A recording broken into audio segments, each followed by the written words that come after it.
Hey everybody, this is GGB. We're going to be getting into our Saturday games, and at first, we got a lot of 12 o'clocks, but let's start with one of the more interesting ones. We got Utah State, who went 6-7 last year, jumping number 25, Iowa, who went 8-5.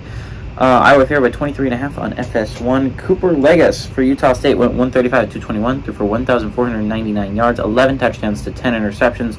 Calvin Tyler Jr. on the ground had 253 carries for 1,122 yards and 7 touchdowns. And Brian Cobbs had 76 catches for 923 yards and 5 touchdowns. Spencer Petras for Iowa went 157-281, threw for 1,725 yards, 5 touchdowns to 5 interceptions. He threw 5 touchdown passes. That is amazingly awful for a season. Caleb Johnson had 151 carries for 779 yards and 6 touchdowns. The running back had more touchdowns on the ground than the quarterback had through the air. That's insane. Sam Laporta had 58 catches for 657 yards and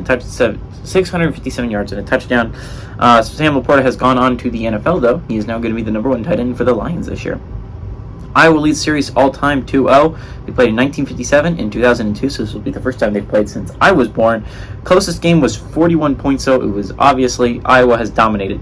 What's going to be really interesting is we all know Iowa's defense is going to be good. It's Iowa. They have a consistently great defense every year. But the amazing thing about the Hawkeyes has always been, if you had a somewhat competent offense, you're one of the best teams in the country, you have a shot at the playoffs, right? That's what happened 2 years ago. They were in the playoff contention until I think Purdue beat them. I think Purdue was their first. They got locked out later. Anyways, they were in playoff contention until they ran into someone who actually had a decent offense, and they couldn't just win with 13 points.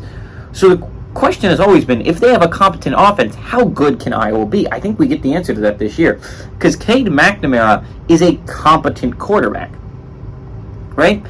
And I don't think anyone would argue that he's not.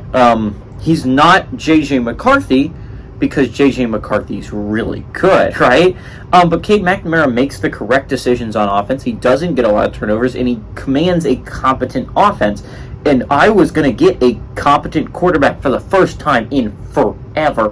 How good can these Hawkeyes be? How high can they fly? And I think it's going to be really crazy. I think Iowa could be hella good this year. I think that's what's going to be really interesting on that side of the Big Ten, right? It's always been a crapshoot on that side of the Big Ten, is how good are any of these teams and who's going to win that side, because it could be anyone any given year, right? Last year was Purdue, Northwestern's won it a couple times, Wisconsin, Iowa, all these teams are in contention. Illinois is going to be in contention this year. You got to think Minnesota is going to be there in the mix. Anyways, but I think that side's going to come down to 2 teams. It's going to be Wisconsin and Iowa. And the question is, those teams have been defensively elite for so many years now. Which offense is going to be more competent? Because they both finally get competent quarterbacks. Wisconsin gets transfer quarterback Hannah Mordecai from SMU, who did great things at SMU. He's really good. Then Iowa gets Cade McNamara. Cade McNamara is a quarterback that led Michigan to the playoffs. He's a competent quarterback in his own right. Both these teams that have been defensive dynamites for so long and has always been kept back by their quarterback play. For God's sakes, Wisconsin, if they had halfway competent quarterback play, would have been in the playoffs a couple years ago and undefeated. That's how close the Badgers came. Halfway competent quarterback play puts them there. Can Iowa finally get that? We're going to get the first look at Cade McNamara with these Hawkeyes offense. Give me the Hawkeyes to win and cover here.